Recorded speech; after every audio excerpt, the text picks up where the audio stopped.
Assalamualaikum warahmatullahi wabarakatuh.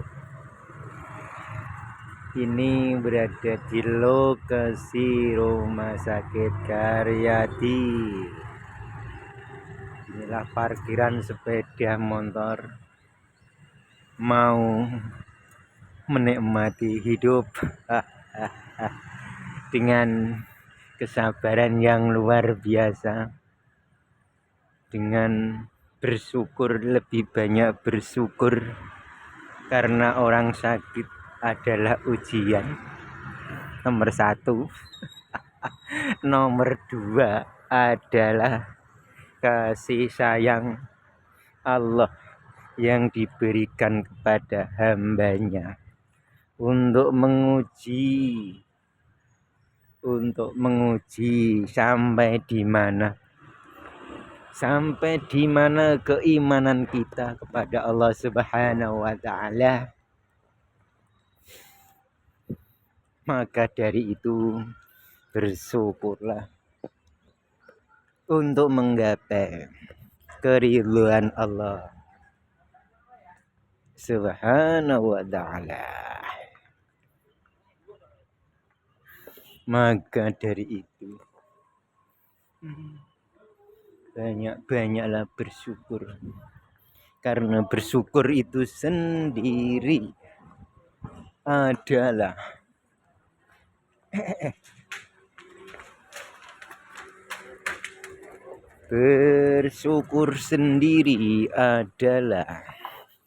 apa artinya bersyukur?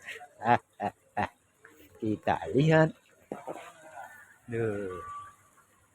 Apa sih artinya bersyukur?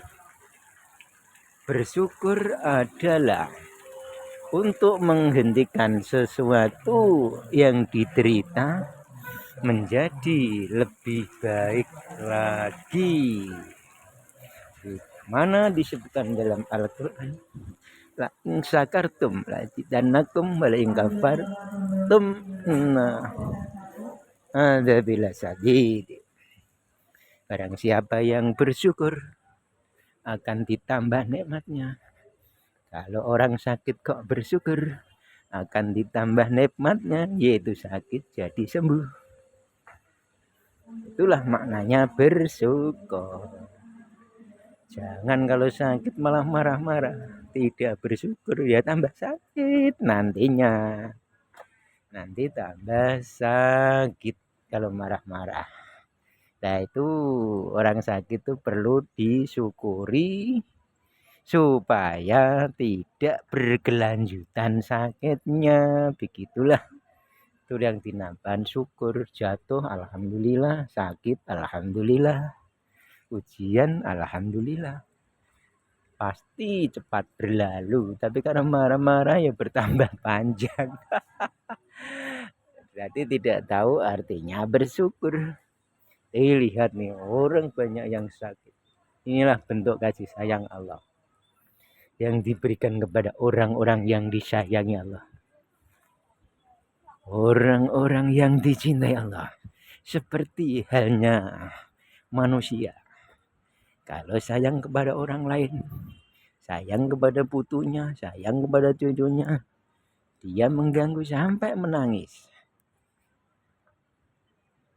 Kalau tidak menangis tidak puas. Ya seperti itu juga Allah mengganggu umatnya atau menyayangi hambanya dengan cara seperti mbah-mbah itu menyayangi cucunya atau putunya sampai dicewowo pipinya dan menangis. Nah, itulah yang antik dalam kehidupan. Maka dari itu marilah kita banyak bersyukur, banyak berdoa, banyak ingat kepada Allah supaya kita lebih dekat kepada Allah, lebih ekstrim. Jangan cari nafkah itu kan ibadah. Kalau niatnya cari nafkah, kalau kerja tidak diniati itu kan bukan ibadah namanya. Ya capek aja hasilnya.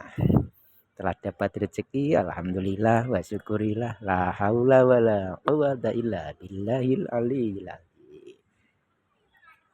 Nah, rasakan kegembiraan keluarga, rasakan kegembiraan, jangan dirasakan, dinikmati. Keluarga kecil, keluarga besar maupun kecil, harta banyak maupun sedikit, semuanya harus dinikmati, bukan dirasakan. Kalau dirasakan ya sakit, ya bingung. Kalau dirasakan, makanya harus dinikmati. Sebesar apapun pemberian Allah, kalau kita syukuri, kita nikmati, pasti enak. Tapi kalau dirasakan ya mumet kepala. Hasil sedikit mumet kalau dirasakan, kalau disyukuri kan enggak. Begitulah cara bersyukur yang efektif, yang gampang, yang mudah dipahami. Jangan naik pajero, nanti kalau remuk jauh penjero, kan enggak tahu, banyak utang, banyak masalah. Ya itulah yang perlu kita jangan melihat itunya. Makanya kita lebih jelas secara akal, pasti tahulah kehidupan orang-orang dunia ini, baik yang kecil yang besar, mumet semua kalau dirasakan hidup itu. Yang nggak mumet ya kalau dinikmati, seperti hidangan itu dinikmati. Kalau dirasakan kan hanya merasakan pahit, pedes, manis. Itu dapat dinikmati kan sampai ke akar-akarnya nikmat. Itulah kira-kira. Nah, inilah orang-orang yang disayang Tuhan. Makanya jangan pernah ya hidup itu pilihan atau paksaan. Kalau milih kayaknya bisa juga enggak dipilih ya kayaknya milih. Gitu kira-kira lah ya. Jadi hidup itu enggak ada pilihan sebetulnya, tapi secara umum, secara akal ya pilihan. Kamu milih yang mana? Dari awal harus pandai memilih. Dari awal harus pandai-pandai memilih dalam hidup. Kita harus kemana? Kalau awal tujuan itu kita sudah masuk ke jenjang yang tidak ada latar belakangnya ke atas, ya hanya sampai situ.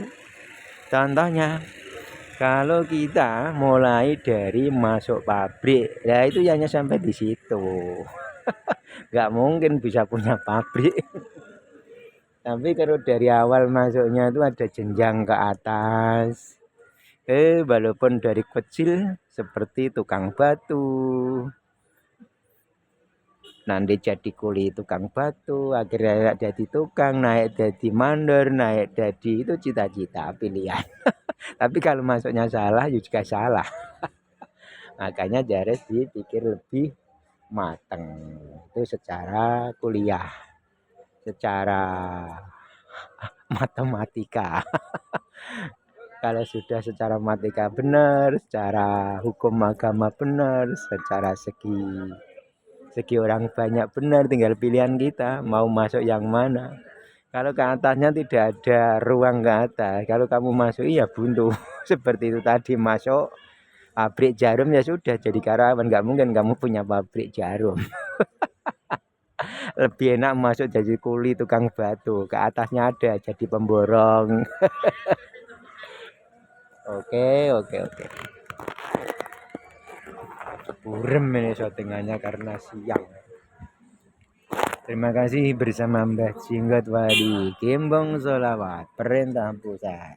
Assalamualaikum warahmatullahi wabarakatuh.